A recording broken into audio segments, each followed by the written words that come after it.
Hello viewers, before we start with what are functions and what are the advantages of functions, please like the video and subscribe my channel.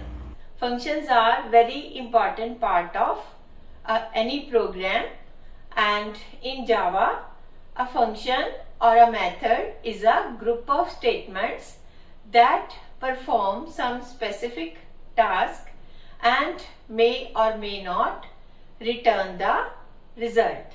Functions represent the behavior of an object. Now, what are the advantages of functions, or why do we need functions?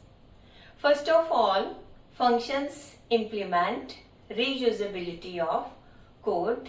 Java methods allow us to reuse the code without retyping the code.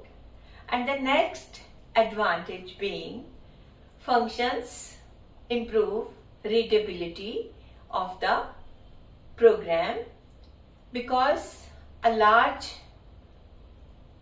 program is divided into smaller units, then it becomes more readable. And the next advantage being, using functions, it is easy to detect and debug the errors.